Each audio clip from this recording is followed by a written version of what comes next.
Pois é, e você sabe uma coisa que eu estava pensando ainda nesse termo e dizendo que era sobrevivência? É o seguinte, aquele povo naquela época, ele não estava acostumado com essa ideia, não. Nesse tempo de Jesus, que Jesus vem falando em Mateus 5, 6, 7, o Sermão do Monte, e ele ensina sobre a oração. Do primeiro século da história. O primeiro século. A igreja não existia ainda. Existia uma igreja judaica, baseada totalmente no Antigo Testamento. Chegou Jesus agora com uma proposta que eles sabiam, mas não entendiam. Achavam que vinha um rei com coroa, milionário, de espada na mão, de espada e tudo mais. Quer dizer, eles tinham uma diferença, uma ideia totalmente errada do Jesus que vinha. E do relacionamento com Deus também. O relacionamento com Deus, naquele tempo, era via sacerdote. Imolava pombinho, imolava novilho, imolava coisas e tal, para poder estar falando com Deus. Mas quem intercedia, entrava no Santo dos Santos, era só o sacerdote. Ninguém entrava. Aquilo era o quartinho onde ele intercedia pelo povo. Agora, Jesus está ensinando uma onda nova. Opa, peraí, o negócio agora mudou. Agora não é só o sumo sacerdote mais. O véu vai rasgar, gente, daqui um tempinho. E agora todo mundo pode chegar diante de Deus. Entra do seu quarto agora, ora, fala, etc. Essa mensagem não foi entendida por muita gente naquela época, por certo. Né? E tem um livro interessante do Philip Yancey, que é a Bíblia que Jesus lia. Né? Então ele conta sobre como é que Jesus tinha ideias tão modernas lendo o Antigo Testamento. E, na verdade, Jesus estava falando, quando ele fala isso aqui, está falando de relacionamento com Deus, de conversar com Deus. Ele tentou ensinar em vários versos, nós vamos ver na história de Jesus, você vai ver ele ensinando os discípulos a orarem. Como é que Jesus, vamos orar, gente? Aí os discípulos dormem, acorda eles, vamos orar, gente. Os discípulos dormem de novo, falam, não é possível. Aquele povo não sabia orar, eles não tinham visão disso. Talvez, eles tinham mais visão disso aqui, de você ir orar, fazer as orações conforme diz o Pentateuco, ora assim, fala assim, conforme rezava, inclusive, não só o Pentateuco, mas as tradições foram trazendo aquele hábito de oração. Aí o pessoal entendia dessa forma. Então Jesus estava quebrando um paradigma ali. Jesus estava quebrando um paradigma falando sobre isso. Inclusive ele tem que chegar até o detalhe de estar explicando como que ora. Então quando vocês forem orar, ora assim, olha gente, Pai nosso que estás no céu, santificado seja o teu nome. Eu posso até imaginar ele falando isso, até mandando o povo repetir. Ele realmente veio mudar. É o que eu falo muitas vezes, é que Jesus é uma mudança de consciência, né? Antigamente, para eles abrirem um Pentateuco, tinha que ter no mínimo 10. Já pensou? Não existia, os escribas, os fariseus, ou os judeus, os líderes religiosos, não ensinavam as pessoas a ter relacionamento individual. O momento do culto era separado. Esse é o momento, essa é a hora. Então agora nós podemos abrir a palavra, agora nós podemos orar. Era tudo em grupo. Não era sozinho, não. Não podia. Por quê? Precisava do sacerdote. Existia uma dependência. Existia uma dependência do rito, e o rito tinha que ter alguém que conduzisse esse rito. Isso. Porque você não era da linhagem, então você não pode. Então. E Jesus vem quebrar esse paradigma, falando, gente, olha, Deus quer relacionamento. Então, olha, quando você for orar, não é só lá na congregação, no meio da sinagoga ou no templo. Você pode orar no seu quarto e vocês devem orar dessa forma. E para eles isso era uma revolução, porque aí vinha a compreensão, ainda que ela fosse complicada, mas de que agora a minha oração ela vai ser ouvida e atendida por Deus sem intermédio de um mestre. Jesus estava quebrando o mercado, né? Estava. Fala, vamos popularizar esse negócio aqui. Existem aqui os que são donos desse mercado ritualista. Não, é para todo mundo. É para todo mundo. Porque ele virou o nosso sacerdote. Interessante que o impacto disso, quando a gente percebe isso à luz da história, é muito diferente. Enriquece para a gente hoje o que nós temos nas mãos. Tem lugares hoje que não se pode orar publicamente, senão a pessoa vai ser literalmente assassinada, morta. Ela perde a vida. Sim. Em países onde não é permitido a crença, uma fé cristã. E nós temos tudo. Nós quisermos parar aqui agora e orar na televisão, nós podemos fazer isso. Claro. Então, quando Jesus leva isso, olha, vocês não dependem mais Vamos colocar aqui o Atilano é um sacerdote. Essa é quase barba dele, assim, só faltou a capa, né? A estola. O Atilano é um sacerdote. Então nem eu, nem Fernando, nem Gustavo poderíamos orar a Deus. Entregávamos os nossos pedidos ao Atilano e ele sim poderia interceder a Deus e a gente na confiança de que o Atilano falaria com Deus para resolver a nossa E você situação. sabe que essa mentalidade ainda existe um pouco, né?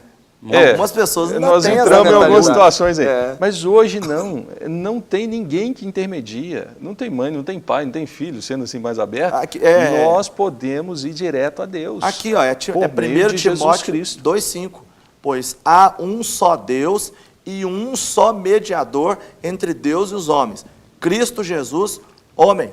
Então, um só Deus, um só mediador entre Deus e os homens. Então não existe nada no meio.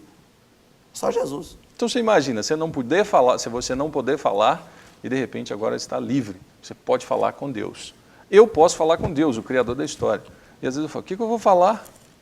E aí a pergunta, por isso que Jesus ensina. Então, quando vocês forem orar, vocês oram assim. Pai nosso que estás nos céus. E tem um moço chamado Larry Lia, que escreveu um livro para a editora Betânia, assim, nem uma hora você pode vigiar comigo. E ele pega o Pai Nosso. Maravilhoso. E ele começa num exercício, dá algumas dicas de 1 hora de oração, orando em cima do Pai Nosso. Pai Nosso que está no céu, Senhor, o Senhor é santo, maravilhoso é o Senhor. E ele vai conduzindo. Mas a gente pegando, Jesus ensina. Depois nós vamos ver no Evangelho, em vários momentos Jesus se retira para orar. Para orar, né? Sim. Fala assim, ele se retirou sozinho para orar. Ele se retirou sozinho para orar. Então Jesus praticava a oração. Não é que ele praticava a oração, ele tinha o hábito da oração, ele falava com Deus. E qual a importância hoje? Porque senão nós vamos ser também hipócritas, do mesmo jeito. Se eu não oro e estou aqui, a gente está num programa de televisão falando sobre oração, a hipocrisia, né? É. E aí, eu tenho que orar 5 horas, 2 horas, porque criou-se muito esse conceito também. Não, se ele ora 3 horas, ele é um santo. Esse homem é santo demais. E aí alguns falam, não é assim. Mas o entendimento errôneo também levou alguns a compreender que se ele orar 5 minutos por dia também, tá bom, já resolveu o problema. Quando eu fiz um curso de teologia, um rapaz disse assim, não, eu já orei no dia que eu converti. Então eu estou em constante oração. Essa eu não entendi até hoje.